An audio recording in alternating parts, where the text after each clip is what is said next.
Come on. All right, guys, we are live, and I'm here with Max of Max Convexity doing a exclusive interview. So if you guys, we're going to be diving into his story, listening to why he started YouTube, and some key details that you're going to be highly surprised about. So Max, welcome to my channel. How are you doing today? Hey, how are you doing? I appreciate you having me on, Andre. It's good seeing you again. Yeah, it is definitely good seeing you, man. I'm super ecstatic, especially our first time meeting in New York. That Heck was yeah. a trip, man. And I felt like I knew you and Coach because I'd watch, especially Coach, his content so much that when I saw you guys, Coach was more suntan than I thought he would be. But I'm just saying, but you guys looked and acted exactly like you are on the internet. So I'd seen your podcast. I've seen you, so it was good to see you though. Yeah, it was actually really cool. I'm happy that Yield Max is a really good exposure, especially to meeting everyone that we've been talking to online, and we just connected face to, being in person. So it was a lot of fun. But to start off, so why did you start YouTube? Like, why did you get into that?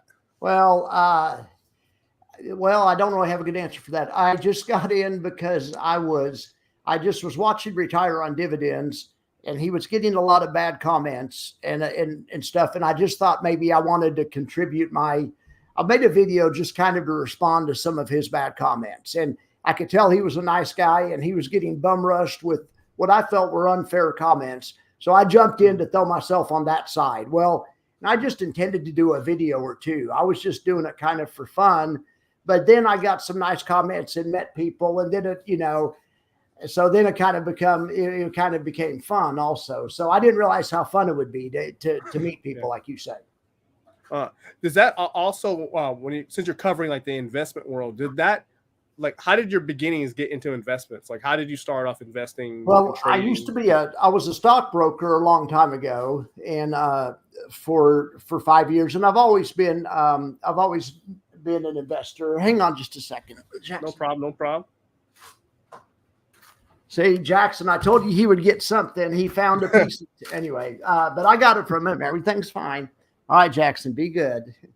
Yeah, I used to be a stockbroker, and I've always been into investing, and especially after 2020, I got back into trading after 2020. I think a lot of people did, but I had not traded options for years. And then some things worked out where around 2021, I started trading every day again. So that's kind of got me into it also. And I've always had a Twitter and kind of tweeted occasionally and stuff. But then when I saw YouTube was kind of like a growth opportunity, I saw how fast Retire on Dividends channel was growing. And so I kind of thought that I could, if I made a channel, I could grow also. So I kind of grifted off his, out of his ecosystem. I can't believe he's nice to me and we're friends. I've tried to help him where I could too, but basically that's what I did. I saw that there was an opportunity to follow the big fish. So when it comes to investing, is options your favorite trading platform or your trading strategy? I don't know. Yeah, I mean, it's the one that I like to talk about the most, but I think ETFs, if I could only invest in one type of investment the rest of my life, would be the index fund. So I would say the ETF is my favorite investment, but I think options are the most fun to talk about. Especially, I'm not an option trader. So when I came and met all you guys, and I like this different strategies you guys are building up. So if the market goes XYZ direction, you guys protect yourself. I love when people have multiple strategies in that. So do you create your own strategies with it, or just use all the pre-existing ones? Well, I tried to get pretty creative, and I've read a bunch of books, and the strategies all have really cool names, like Iron Condor, and they really cool names. But yeah, and I think a lot of option traders do. I think that's what Jay's trying to do.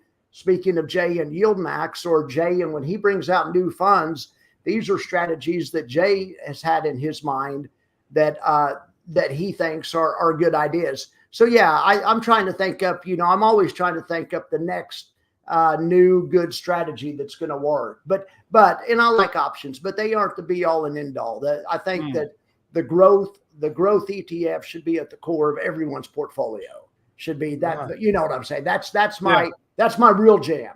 is the growth ETFs. Nice. So getting to all this stuff, like how are you going to segue? Because you're talking about your new content on YouTube. Is that what you're going to be talking about more on YouTube? Well, no, I'm just trying to get into my niche. For a while, I was trying to do spreadsheets, but I mean, my spreadsheet ability is lacking compared to the, Corey and Retiring Dividends and lots of other people. And 48 other influencers do spreadsheets better than I do. So I'm trying to stick with the option strategy part of it. And I'm trying to make videos on which option strategies work best. And I'm also trying to look at the funds, and I'm studying different money management techniques and different, Nice. I'm doing studies more on the strategy side of it. And I'm going to I'm not following so much the day-to-day ins and outs on the spreadsheets like I used to as much. And with that, so since you're making this content, like, how is it helping your audience? Well, I don't know if it is yet. It's too soon to tell. But for instance, I was really proud of a video I made today, and it's an example more of my new niche that I'm trying out.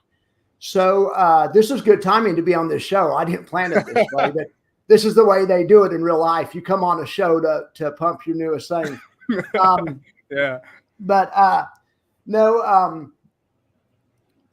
So the video I made today was how to hedge $1 million portfolio. Okay, so if you have growth ETFs, those are my jam. Like I say, and everyone should have those. And if you're my age, it wouldn't be uncommon to maybe have $1 million 401k. I mean, if you're in your 50s, even if you're in your 40s, you might have okay, so the market's up, growth funds are up, the VOO and VTI are up 30% this year. The SPY's up 25% or something. Qs are up in the 30s. Growth funds have exploded. If you have growth funds, you're doing really well this year. If you have $1 million in growth funds, you have 300,000 in profit in paper sitting here where we sit right now, just from the start of the year. I say with the elections coming up, with our politics being so volatile, and stuff like that, I say now would be a good time to use options in a wise way and maybe hedge some of that risk in case we do see a sharp pullback here, over the next couple of months. That's kind of what I was thinking. So I made a video that showed if you had $1 million, how you could hedge $1 million that's invested in VOO or VTI, how you could hedge that, how many options and what strike you would have to buy and what expiration. Because anyone knows you can buy a put option, but the devil's in the details. And I showed how you buy some options and you sell some other ones. And it's anyway, I really like that kind of content, and that's what I'm trying to get in on is the strategy part involved, nice. both from the ETF standpoint and from option trading standpoint. Yeah, but anyway, I'm really excited about that. Yeah. Oh, THB just said he wants to be exposed too. He says, "Hi, Max." What's up? What is up, THB? Good. I haven't talked to THB or communicated in any way. I should have got you guys' phone numbers. I wanted to shoot you guys a text the other day.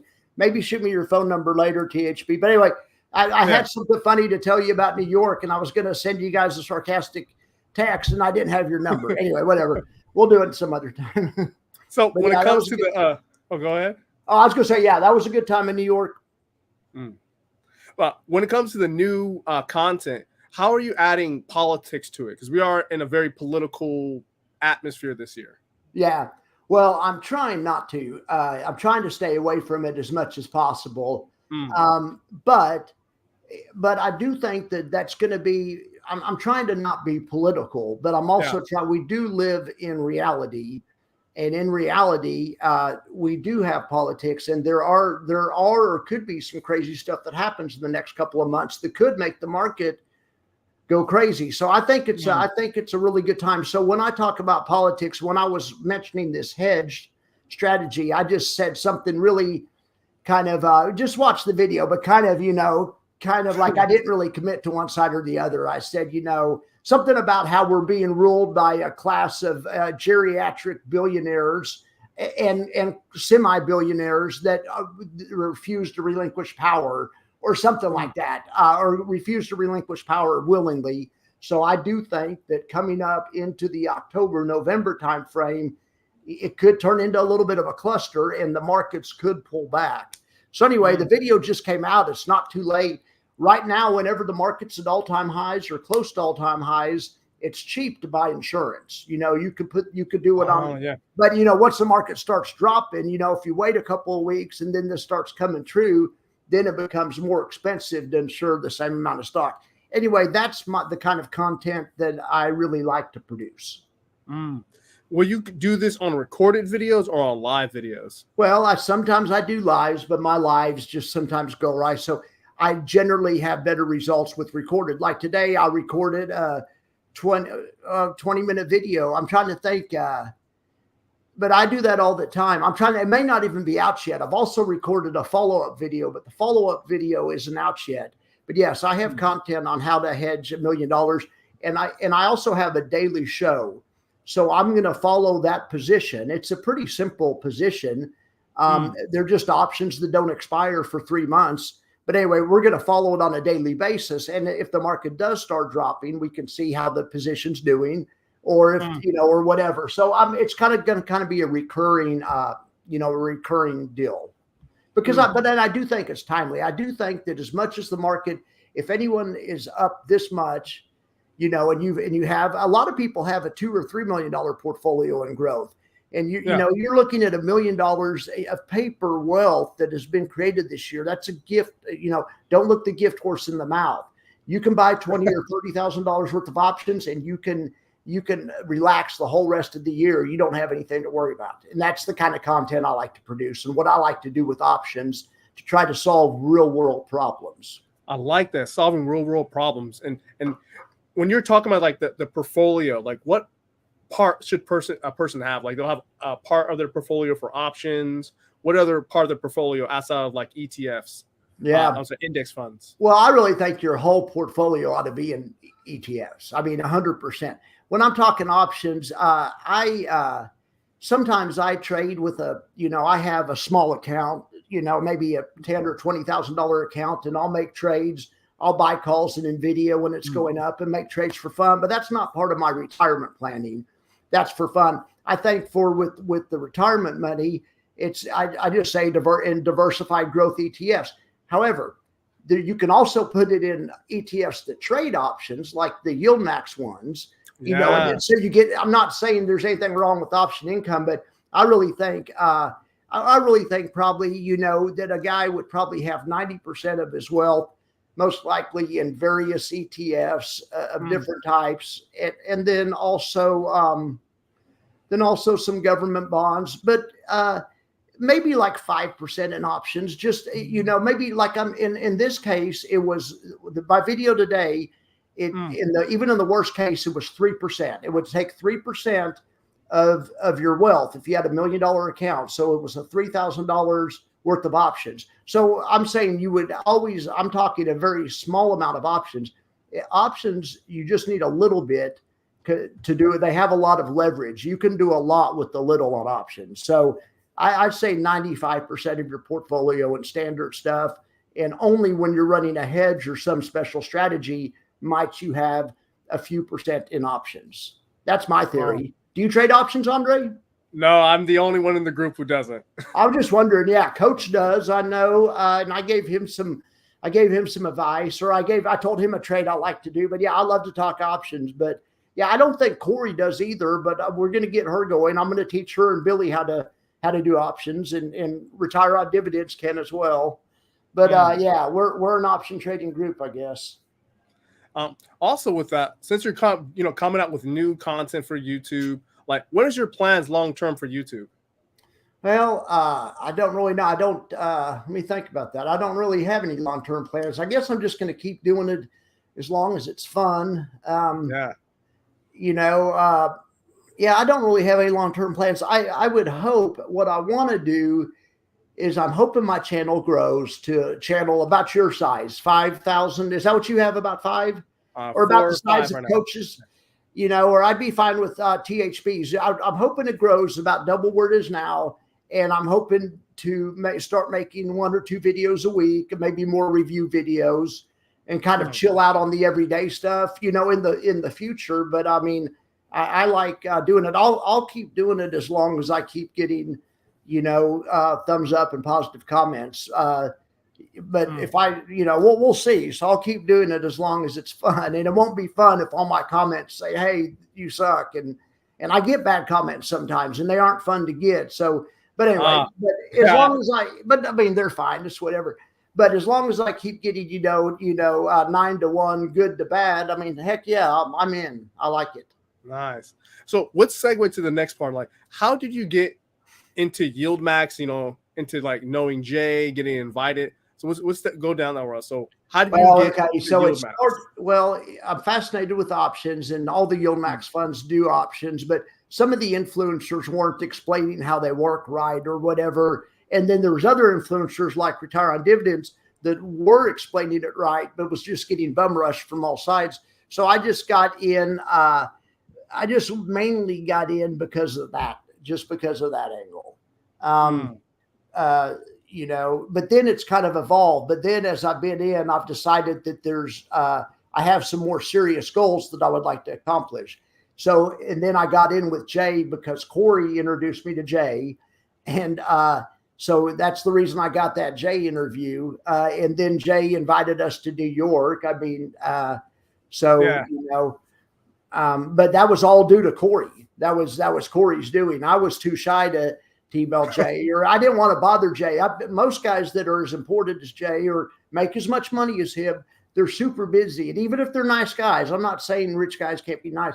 Even if they're nice guys, they just don't have time. I mean, but anyway, but then a couple people forwarded me emails where Jay had communicated with them over small matters.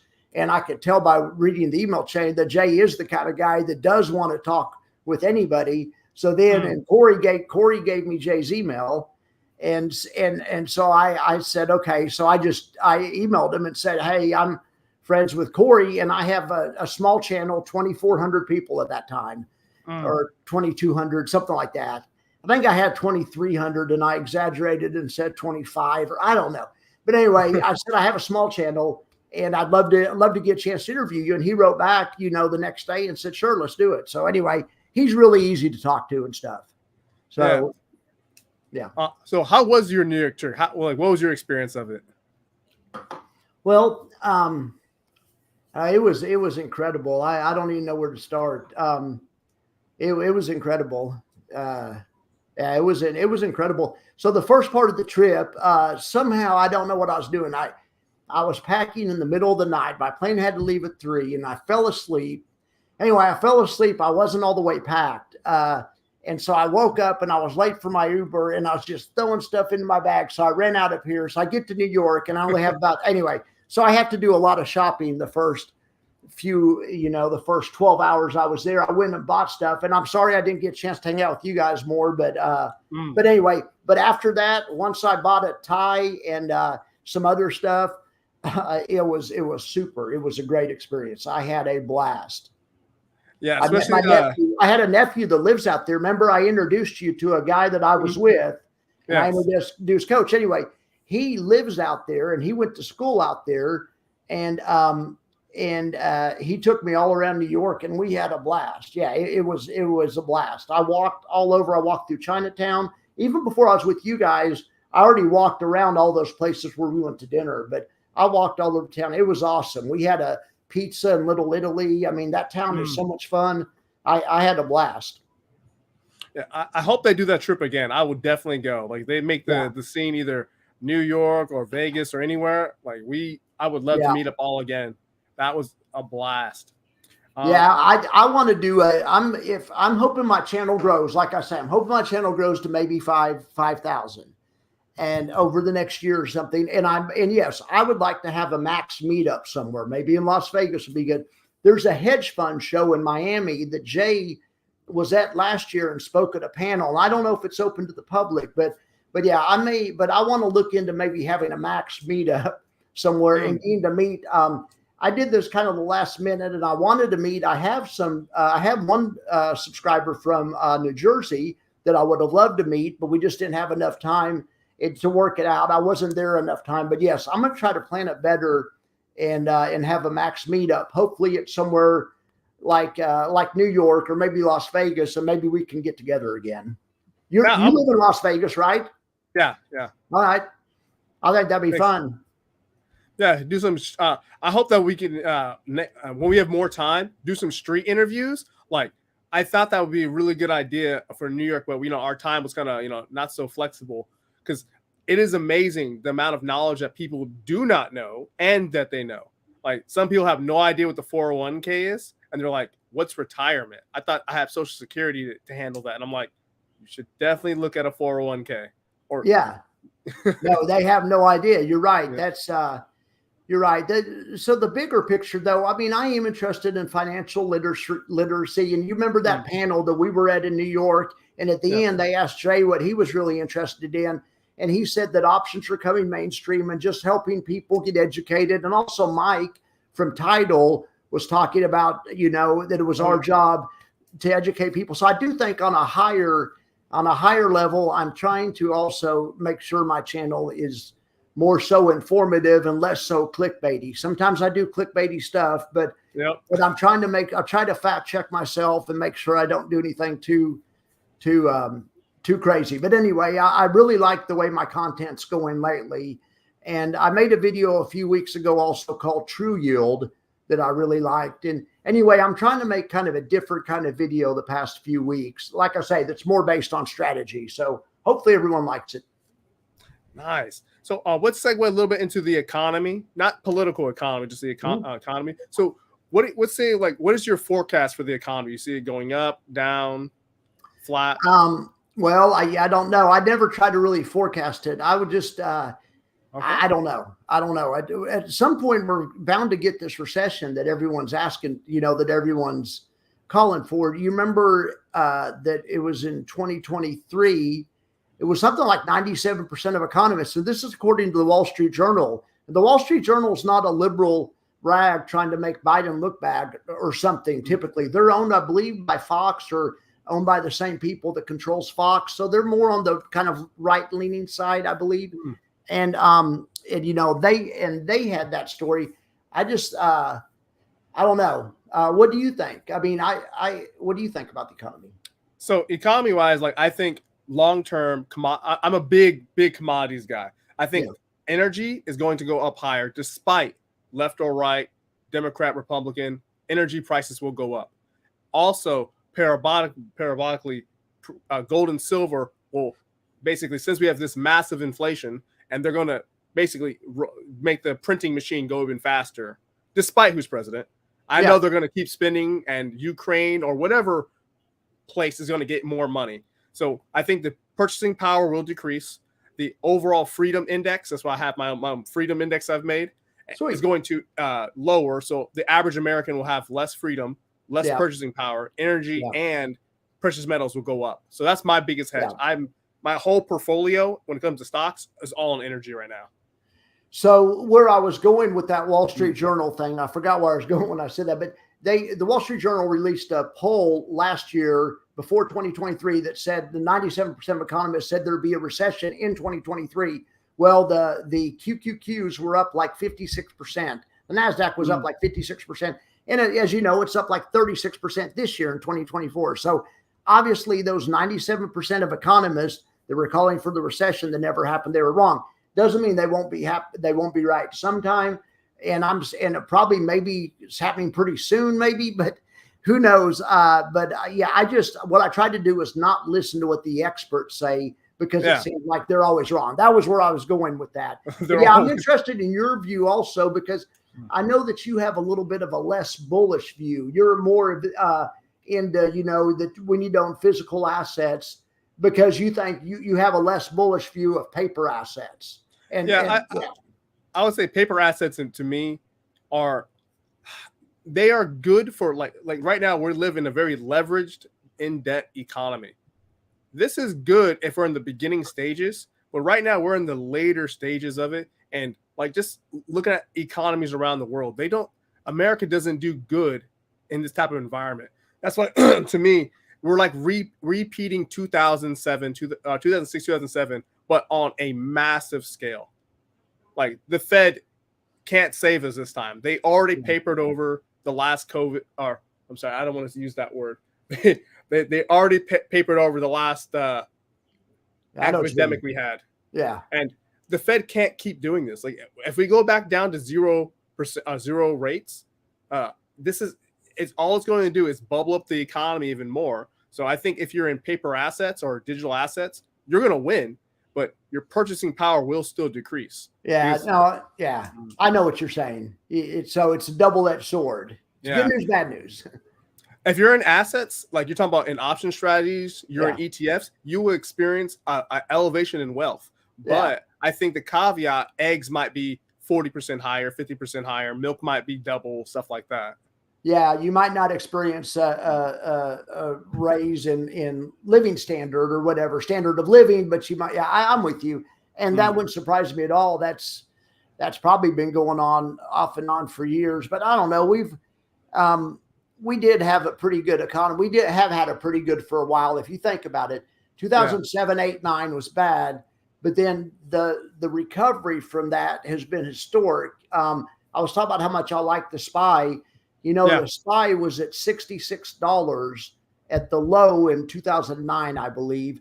And what was it at today? 555 or something? Anyway, that's crazy because that's 15 years, but that's not that long of a time to go from $66. It's almost a 10-bagger. I mean, it's more like an 8-bagger, but it's a lot. It's a lot of money. Anyway, that to me is impressive. So that has been a hell of a run that we've been on for sure. And that's why for me, like when it comes to like when I ask people like the economy questions, like just say hypothetically we did have a recession, how bad could this recession be? Since we're not in the same position economically as we were in 2006, 2007. We make less in America. We have to import more. Like I see that even when I talk about people like supply chain wise, are we in the same position prior to the epidemic we have? Are we in a better position or worse? Sure. So yeah, I hear you. Well, I guess we'll find out pretty soon. We'll definitely find out. Or maybe I remember there was a recession in the 90s that was supposed to hit, just like, and everyone was positive, and it never hits, and the market rallied the whole time. So sometimes when everyone thinks they know something, so I just always kind of go with the flow. So the market's been going up the last 6 months, so I'm bullish. If the market starts going down, I'll switch to the other side. I mean, it just kind of whatever it's doing, but right now it's everything's full steam ahead. But like I said, I could see that switching around pretty quick. We'll see. Well, I think the next year is going to be a very complex market, a lot of volatility. Even if we get through November, like I'm all worried about, stuff or whatever, but even if we get through that, we could have increased volatility into next year. But now, the good thing is the main thing I cover on the channel is the high yield ETFs.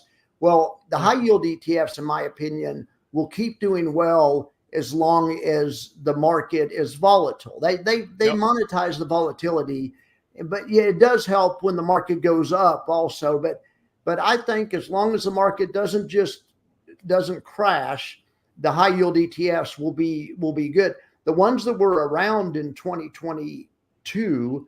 And I'm talking about the Global X ones and the JP Morgan ones.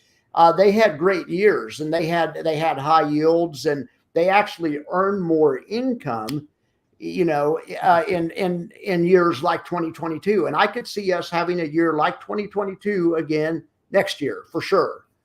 I mean, I'm not bullish for next year, but I could definitely see that maybe we could get past the election and have maybe even a Santa Claus rally, and then they pull the rug out from under us and all the stuff you're saying comes true. So so have your gold, have your silver. Heck yeah. Also, one part, like I'm not big into real estate. Are you into real estate at all? Oh, no, not really. I like liquid assets, paper. I'm more into paper assets. Okay, same here. My dad always raised me that cash was king, or my dad he's always raised me that to like liquid assets. My dad's theory was if you have a stock, you can always, if you need money, you can sell it, and within it used to be 3 business days. You could have the cash in your account, but whereas if you have a building, you can't do that. So it depends on if you prioritize liquidity or if you prioritize other stuff. There's jillions of good reasons to own real estate as well, especially as far as stuff like you're concerned about inflation as an inflation hedge. Yeah. So, but I know I don't really know much about real estate. What else? So who do you look for information? So, like, who do you go to? Do you look for YouTube? Or are you looking at the journals? Well, the conventional media is so captured by corporations that it's just not even, to me, not even that useful anymore. So no, I don't really look too much at things like the Wall Street Journal and Fox News. I was just using them as an example, though, of how wrong people can have it. And Wall Street Journal is a good example because, like I say, it's not a liberal. They aren't liberal and weren't trying to make the administration look bad. That's just what's going on.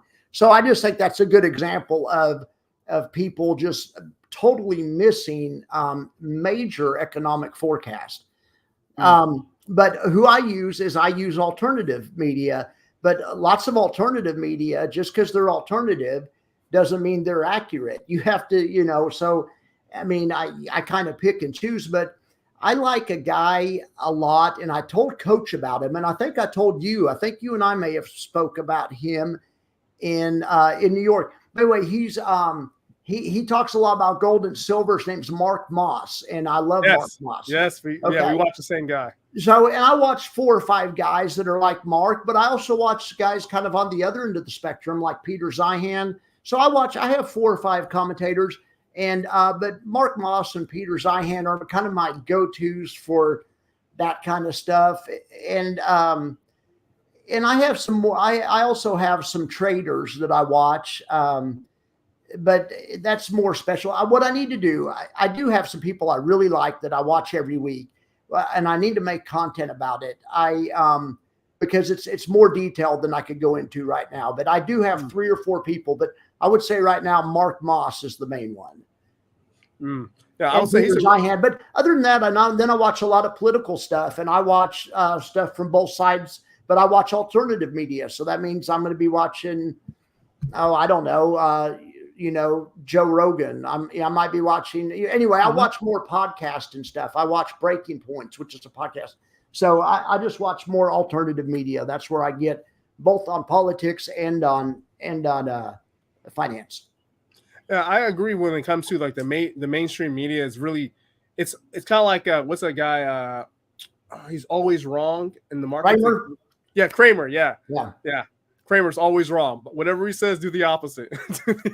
Yeah, exactly. That's how the mainstream media is almost just not used. Well, here, let's do a political example. So lately, they were, all the mainstreamers were saying that, like a few months ago, oh, the president's age is not a problem. He's good. He's good. Well, and I'm not trying to be political. Like I say, I'm really not. But anyway, we found out that's not really true. So it does.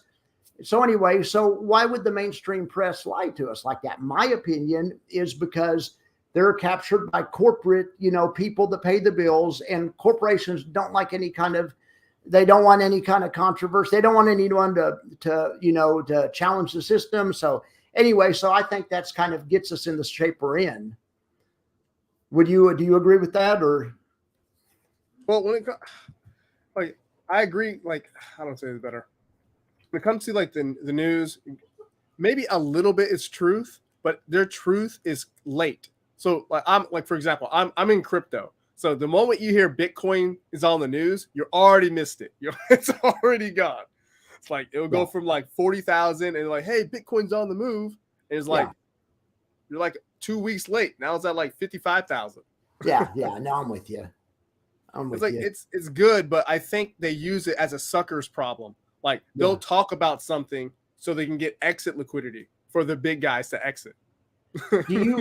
Well, yeah, no, absolutely. And I think they've been caught multiple times doing that stuff like that. What do you think about Cardano?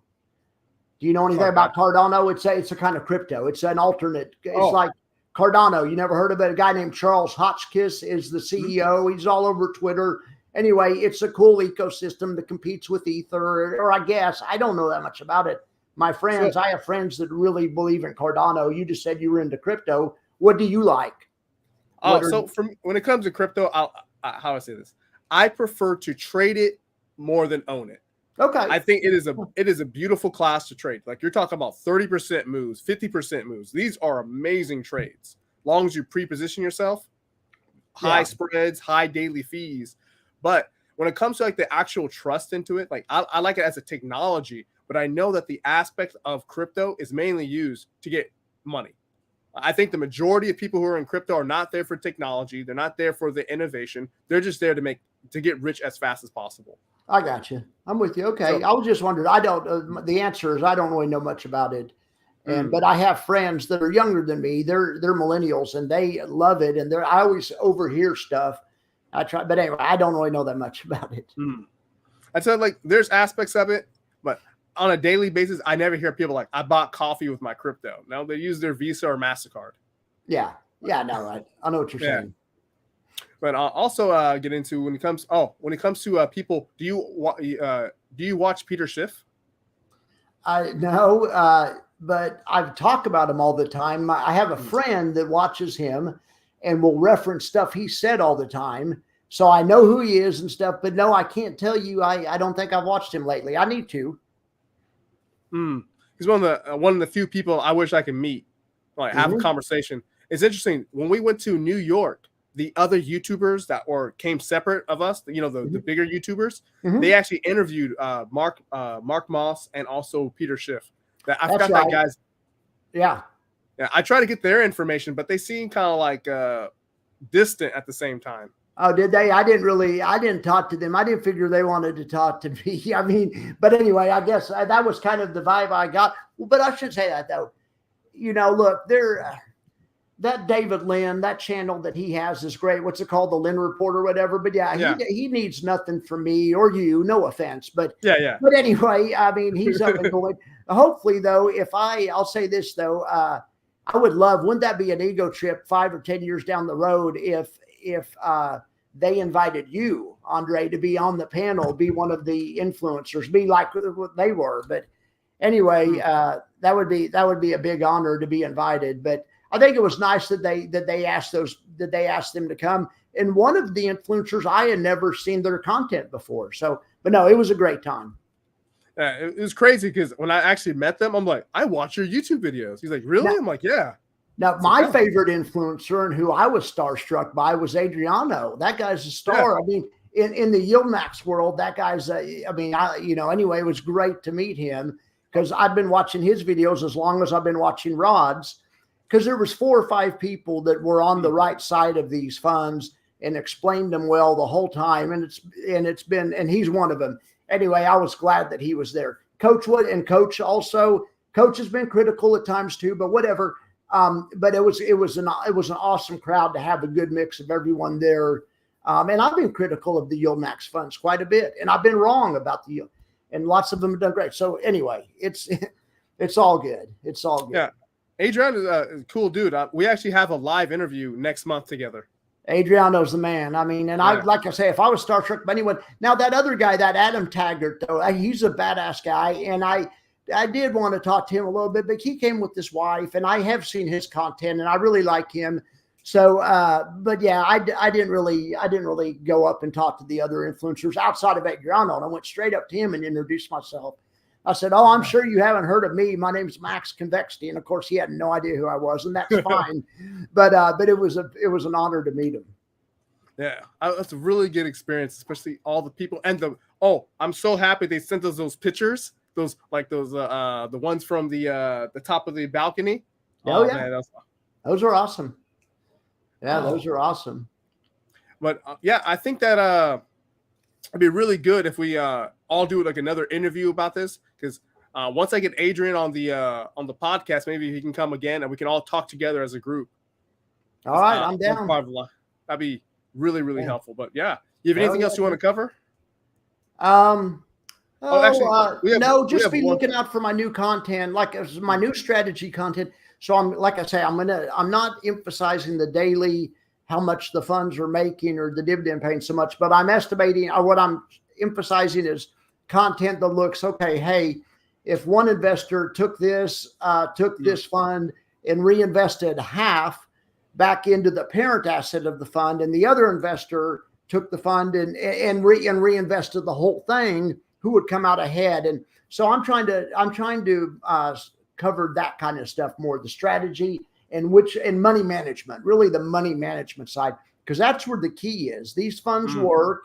And I don't think people are out there. They don't think they're a Ponzi scheme, and people understand how they work and stuff, but they have strengths and they have weaknesses, and they work better in some conditions and than they do in other conditions. So that's where I'm trying to go next, and I'm really excited about it. And I hope you guys are watching my videos.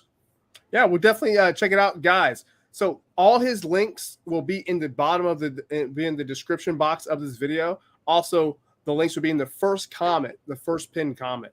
So if you want to check out Max's work and his YouTube channel, please check it out. Let's get this and subscribe to his channel for my viewers. So, I mean, basically we're all in the same pool right now of viewers, but let's get him to grow. And also check out his new material, because I'm actually interested in learning more about options. And because you guys cover so many different aspects of options that it is like, you guys have so many different types of protections that I don't even have in my own portfolio. It makes it really, really good. But yeah. Oh yeah, dude. If you ever need any help and you want to, just DM me, and I love to explain stuff, and so does Coach, and so does a lot of other people I know. You can ask for help, but that's what I like to do, is explain how stuff works. So, but yeah, that's the interview. Thank you, audience, and we'll see you guys on the next Exposed episode. Okay. Peace. Peace. All right. In live stream. Good.